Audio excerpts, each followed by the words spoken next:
Your life as an army ant level 1. The egg.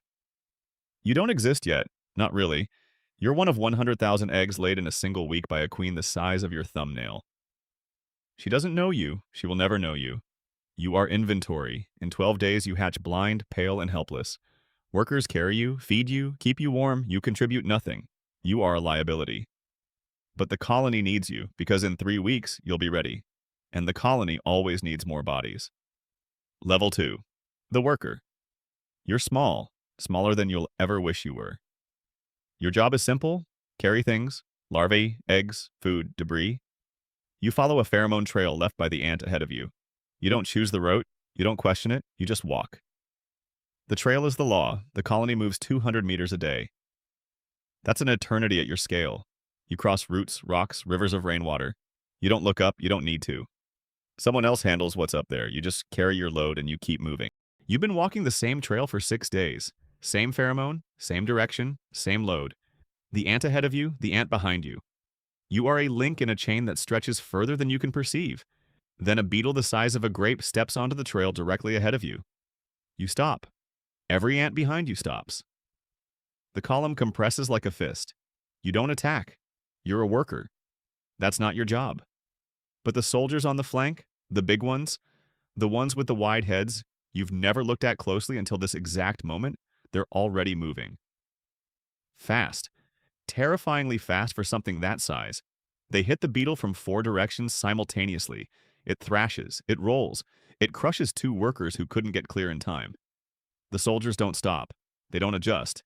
They just hold on and bite deeper until the beetle stops moving entirely. The whole thing takes 11 seconds. The column steps around the body and keeps walking. You pick up your load. You follow the trail. But something has changed in your chemistry. Some signal tripped that wasn't tripped before. You noticed the soldiers. You noticed how they moved. Level 4. The scout. Your body is slightly larger now, mandibles wider. Something in your biology made you different. And different means expendable in a very specific direction. You run ahead of the column, alone. Into territory no ant in this colony has ever entered. You are the eyes. You are the first contact. Whatever is out there, you find it first. You find the grasshopper. It's 40 times your weight. It sees you and doesn't even bother moving. Why would it? You're nothing. You're a speck. You attack it anyway. That's your job. It kicks you so hard you travel 6 inches through the air and hit a root. You are briefly not conscious. When you come back, it's already turning away. Done with you. Dismissive. And that is the last mistake it will ever make, because while it was kicking you, you were releasing pheromone into the air. Recruitment signal. Maximum emergency. The first soldiers arrive in 40 seconds, then 40 more, then 100. The grasshopper starts kicking wildly, but there are ants on every leg now. Ants on its face, ants cutting into the joint where the back leg meets the body. In under 2 minutes, it is completely immobilized on the forest floor, still alive, being disassembled. You pick up a piece of it bigger than your own head and carry it home. The trail behind you is already black with workers following your chemical signature. You just fed 10,000 mouths. You almost died doing it. Same thing tomorrow. Level 5. The soldier. Your head is now the size of another ant's entire body. Your mandibles can snap a twig. You don't carry food anymore. You carry nothing. Your only job is violence. You walk the flanks of the column like a bodyguard, and today something is testing you. A bird lands directly on the column, not near it. On it. Its foot comes down in the middle of the trail and ants scatter, and it starts pecking, fast and surgical, snatching workers in its beak one by one, and for a single second the column just absorbs it, the way water absorbs a stone, and then the signal goes out. You hit its foot at full sprint. 2 soldiers beside you hit the claw. One latches onto the toe and doesn't release even as the bird lifts its foot off the ground, and you are suddenly 3 inches in the air, swinging, biting through scale and into flesh. And the bird screams and shakes, and you fly off into the leaves and land on your back. The bird is gone. You can hear it still screaming somewhere above the canopy. You get up, you walk back to the column, you take your position on the flank.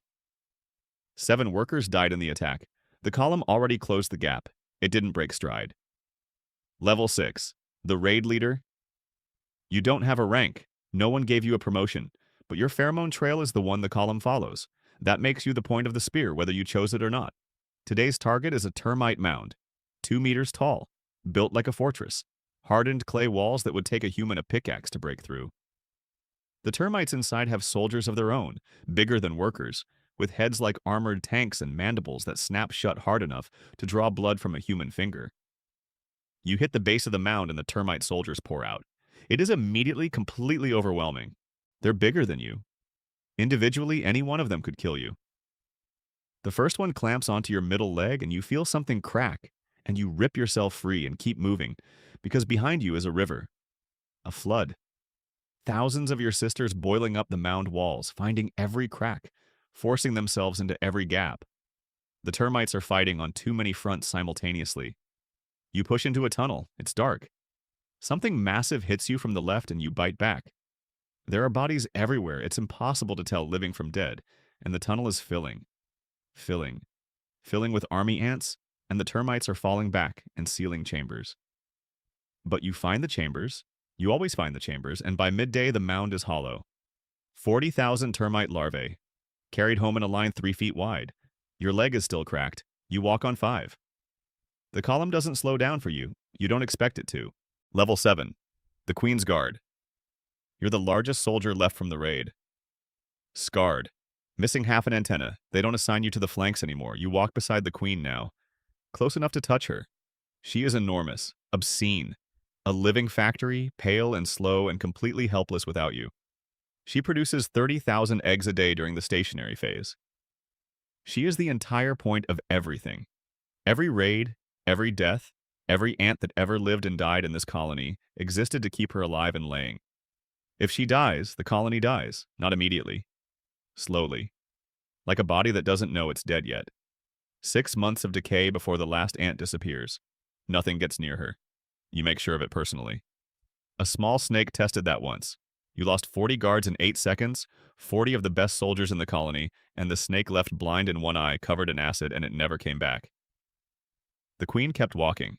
She didn't look back. She never does. She doesn't even know your name. You don't have one. You are a wall. You have always been a wall. Level 8. The Last Stand.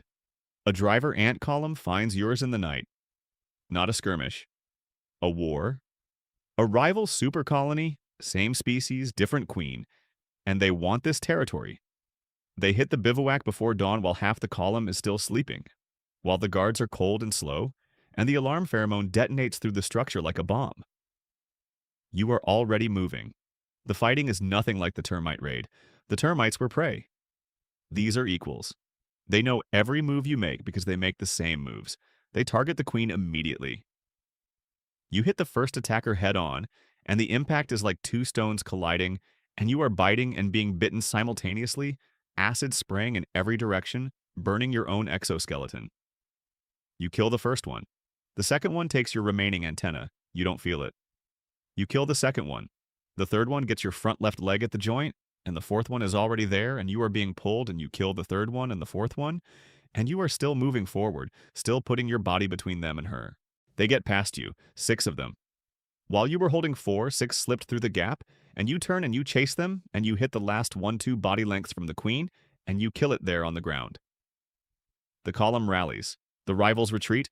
The bivouac holds. You stop moving. Not a decision. Just a fact. You're on the ground near the queen's position. She steps over you with the same steady pace she has kept for 3 years. 30,000 eggs today, 30,000 tomorrow. The column closes around her and moves on. The trail goes quiet behind you. Level 9, the colony. But the colony doesn't notice. It never does. A new egg hatches in the bivouac. Small, pale, blind. Workers carry it, feed it, keep it warm. In 3 weeks it'll be ready, and the raids don't stop. The queen keeps laying. The column keeps moving. 200 meters today, 200 meters tomorrow. A river of 500,000 bodies marching through the forest floor like it has marched for 100 million years. No map, no destination, no memory of the ones who fell. Just the trail and the ant ahead of you. And the job. And somewhere at the front of the column, alone in the dark, a scout just found something. The pheromone hits the air. The raid begins again.